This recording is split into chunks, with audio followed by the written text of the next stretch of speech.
Hey guys, spring has finally arrived here in Minnesota. Got my wife's RAV4. She's taken it through the automatic car wash a couple times, the touchless, mind you, but there is a thin layer of just traffic film on it, and the door jams filled with sand and salt from the winter here in Minnesota, the roads. I'm gonna give this thing a thorough deep cleaning today, get a protective layer on it, make it look like it was brand new. Now what I'm going to be spraying on the tires is this Auto Glim on the rims of the tires. This is an advanced wheel cleaner from Auto Glim. You probably saw my review video last week. If not, go ahead and check it out. I'll put it up in the upper right corner of the video. This stuff is an iron-based remover wheel cleaner. So the key with this stuff is you spray it on, but you don't want it to dry. Fortunately, it's gel-based. So you spray it on, you can go around and hit all the tires at the same time, because since it's gel, it doesn't dry out as quickly. Then go around, clean all the tires, get them cleaned up one at a time. And this stuff turns a really deep red or purple, I guess even. Since it is so deep red, it was really impressive when I used it last week. So I'm gonna go around and hit all the tires with this stuff. Now to give it a little more dwell time, I'm gonna cover it up with some P&S Brake Buster foam.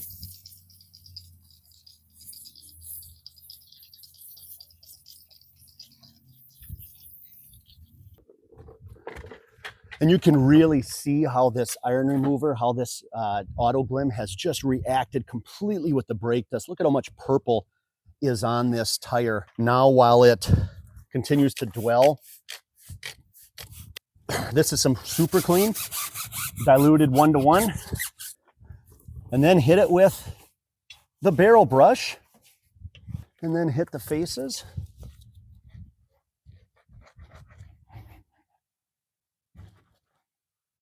But you can really see how much red, how purple, it's a purple, they say deep red, but I would say it's more like deep purple myself. And I'm not talking about the band. I'll come back and hit the arches. Like again, I get nervous when I've got iron remover on, because you never know when it's gonna dry out. When I'm doing a car, to me, the wheels are probably the most satisfying, but they're also the biggest pain in the ass. You got to kneel down or sit on this cart and balance. It's just hard on the legs.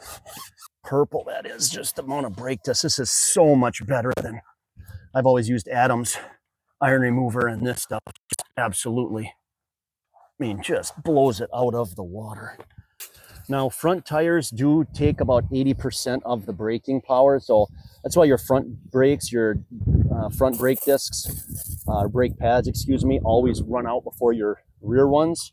But I'd say even though the rear ones don't take much, I'll bet there's about a 98.222% chance that that rear tire is about as purple as this front one. And what do you know? It is just as bad. This is the rear driver's side tire, and it is about as purple as the front ones have been. All right, so now we're gonna go around, we're gonna hit all these door jams everywhere, the back, each one of these. I've got a bucket of soap right here. The reason I'm doing that early is because I don't want to turn the pressure washer on. I want to leave it on low, just a slow trickle of water. Yeah, I can blast out the door jams, but they're not that dirty. I need to blast them out. And I'll show you why. When I hit these, that rust up there.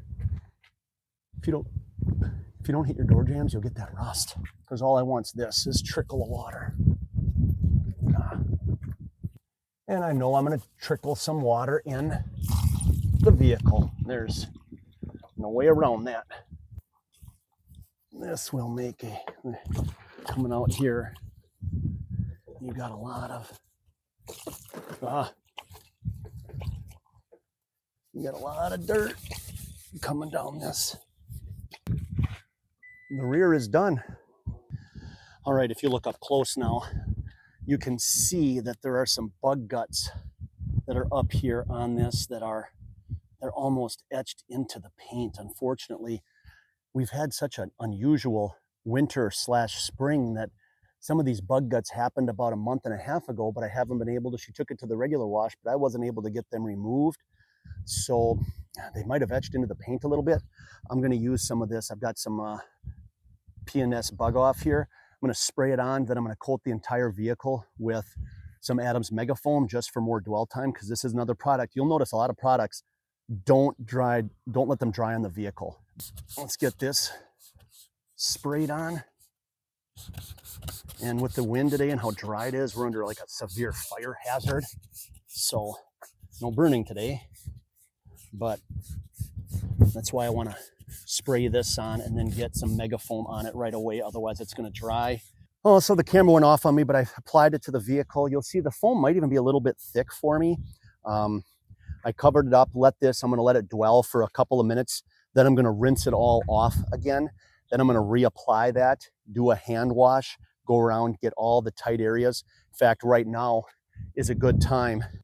Once it's foamed up, go around with your detail brush and hit all these lines that your wash mitt just isn't going to be able to reach in. Hit your emblems, get all that done. All this honeycomb on the front. You know, yeah, it looks cool, but honestly, I think it's a waste. So let's get this sped up and get to the next part.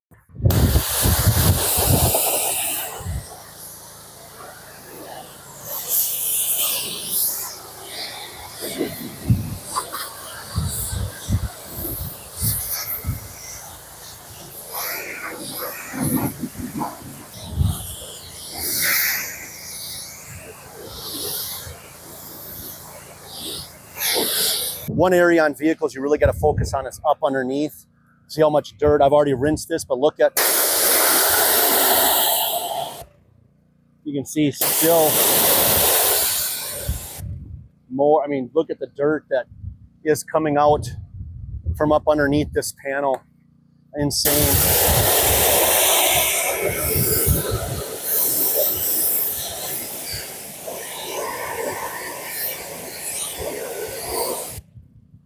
And most people rinse that once. Just look at that dirt that's still coming out. You got to be very careful with that. You got to make sure it's completely cleaned up. All right, people, buckle in. You're along for the ride on this snow foam adventure. So you can see now the foam's a little thinner than what I had previously. It's going to allow it to run down the vehicle.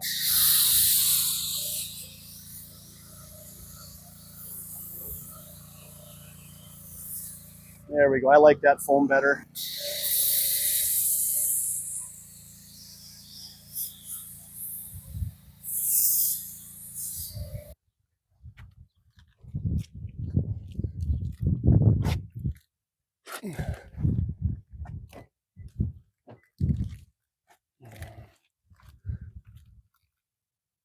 Take a little door ding right here. Somebody got it. I do have some touch-up paint.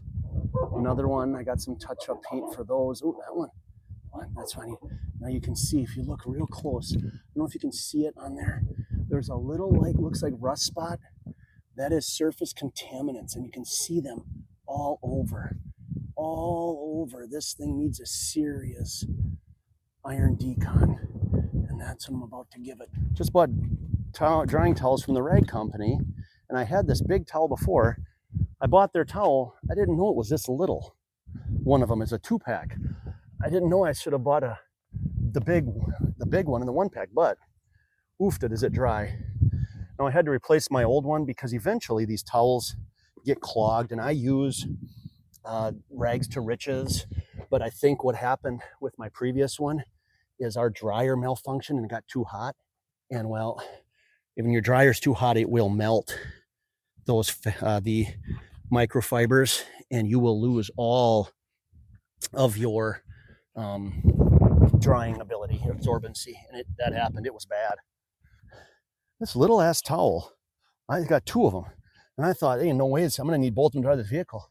This vehicle be dry, and this towel feels like I could dry it again. All right, we're gonna hit this panel now. It's pretty dry. There's just a little residual water on it, not too bad, but there's little orange specks all over.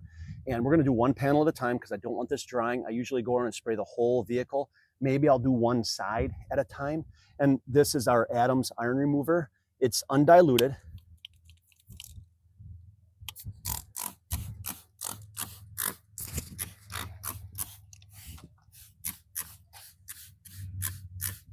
But I'm gonna use this first.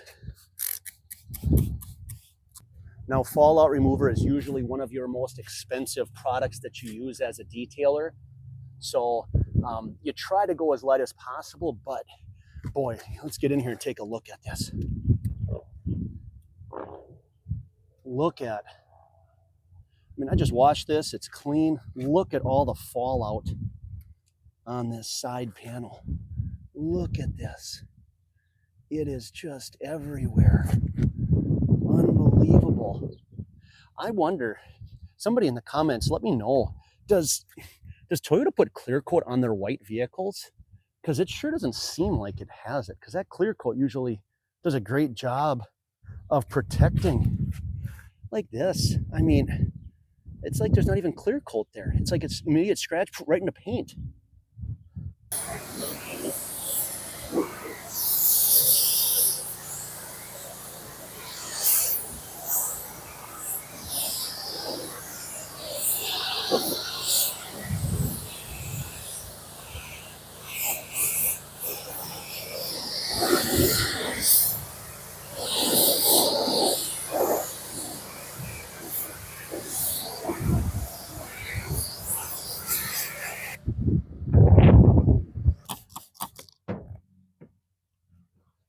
Just got a yellow clay bar, a light one, because it doesn't need, boy, this DIY detail stuff really has some slickness.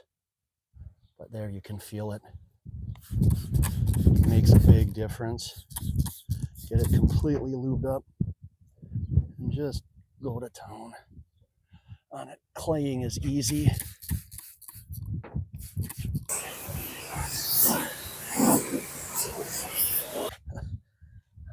Still amazingly dry. All right, I got it pulled into the shed now, get it out of the sun. I don't like putting paint protection on when it's in the sun. So I'll show you what that is in a little bit, but I have to go around and hit the doors underneath, use the compressed air to blow those out. Otherwise, I'll put the protection on, water will be smearing all in it. So I want to make sure it's completely dry. Then I'll be able to blow the tires off as well, make sure they're completely dry before I put the tire dressing on them. And I'll bring you back once I have all of this blown out.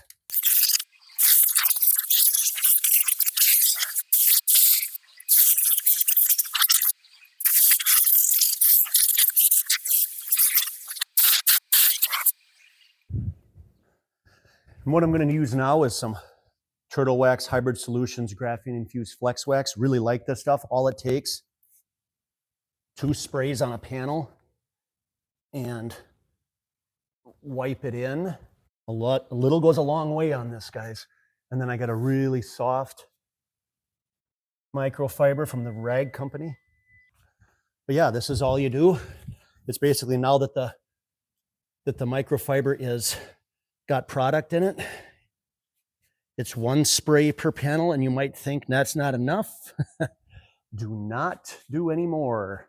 You can just feel the slickness with this towel. I mean, it's just, you could slide right off. Very nice product. The front gets 2 sprays just because it's a big panel.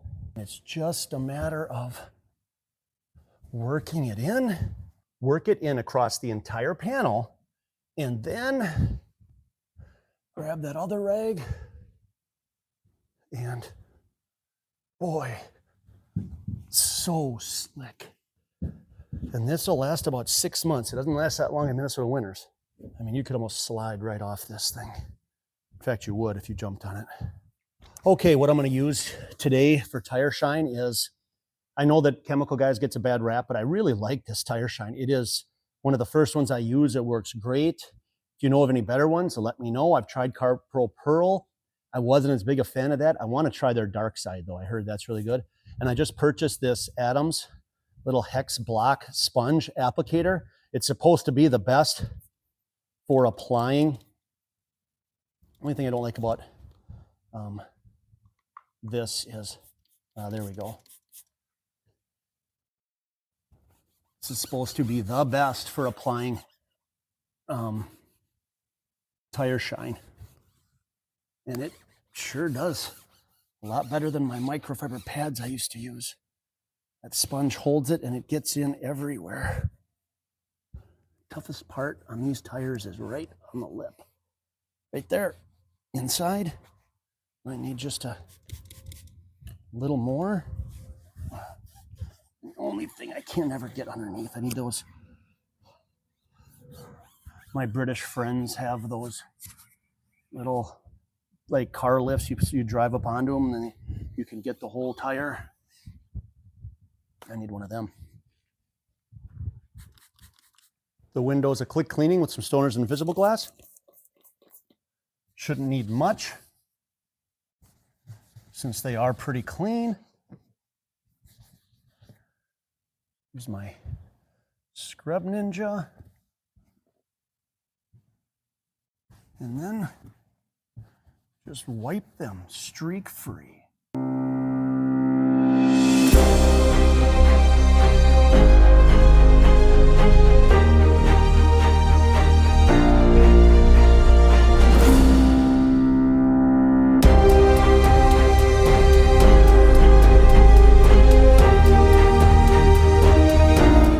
Thanks for watching. If you enjoyed the video, go on down, smash that like button, subscribe, and even leave a comment. I look forward to seeing you in the next one. Until then, keep it clean.